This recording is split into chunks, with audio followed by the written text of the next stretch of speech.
Mr. Modi and his team have acknowledged that all this was built in 70 years. So the first big lie has been exposed. Nothing was done in 70 years is exposed by their own list. And what they are planning to do is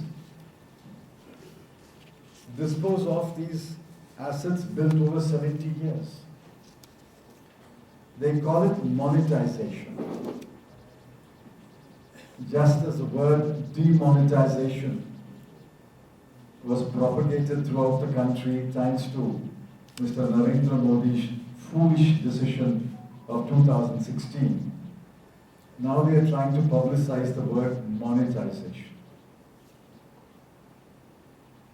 Whatever the finance minister may say, please take it from me, what they are doing is selling these assets. Every day the finance minister denies that we are selling the assets. She says we are the owner, we will be the owner, and after 30, 40, 50 years, this asset will come back to us. Fine. I'm sure the finance minister owns a house somewhere in India. I'll be very happy if she gives it to me at least for 99 years.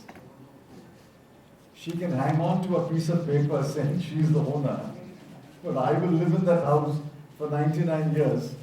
At the end of 99 years, what will I give back to her?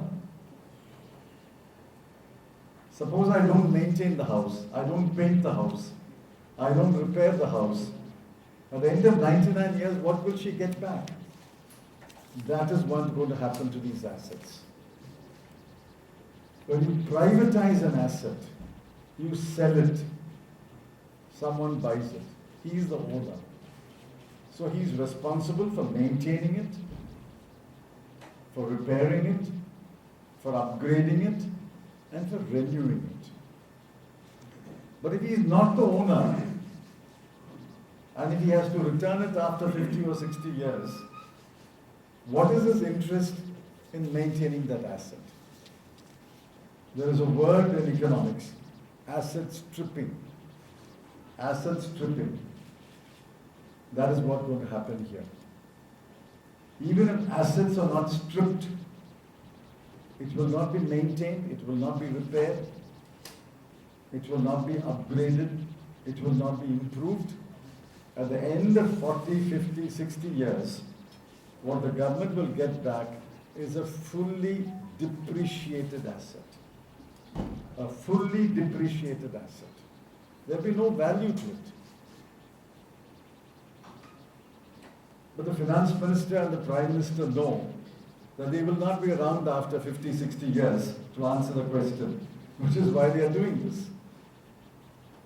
Is this government going to be here after 50, 60 years to answer, what did you get back? This is the biggest closing down sale. Usually, when a business closes down, you see a big board, grand closing down sale, grand Diwali sale, grand Puja sale. This is the grand sale of the BJP government in its second term, because I'm pretty certain there will not be a third term for this government. So they are trying to do a grand closing down sale. Let me make it clear. We are not against disinvestment. We are not against privatization. In fact, the Congress party has disinvested a number of PSUs. The Congress party has privatized a number of PSUs. The National Highway PPP model was started by the Congress party. We are not against it, but we are against this kind of clandestine sale of assets under the name of monetization. There are many, many dangers. I don't want to take much of your time pointing out each danger. Let me point out 2 or 3 dangers and I'll leave the 20 questions that I've raised. The first danger is asset stripping, the fully depreciation of the asset, and the asset not being maintained or repaired or upgraded. So what the government will get back will be a dilapidated asset.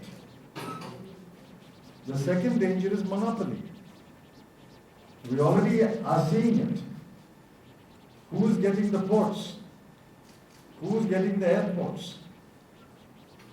When you now monetize more ports, more airports, telecom towers, transmission line, who is going to get it? I leave it to you. Who will get it? We know who will go, who is going to get it. Monopolies are being built in this country. Modi is encouraging these monopolies. World over, governments are fighting monopolies. The United States government is fighting monopolies, monopolization, and unfair trade practices of Google, Amazon, Facebook. China is fighting the monopoly of Chinese tech companies, the huge tech companies.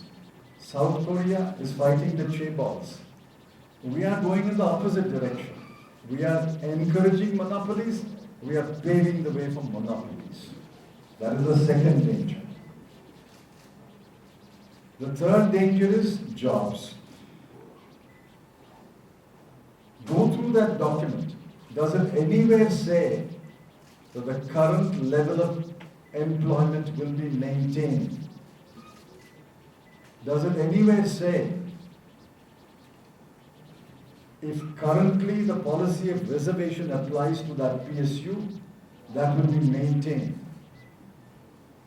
I didn't find it. I am subject to correction by you. Nowhere does the document say that the level of employment will be maintained and reservation, if it applies currently, will be maintained. The fourth danger is prices. When all these assets go into one or two hands, the inevitable consequence is prices will rise. This is elementary economics. We are supposed to have a competitive market in cement. But we found that cement manufacturers got together and fixed prices of cement. The market may appear to be competitive, but really it is cartelization.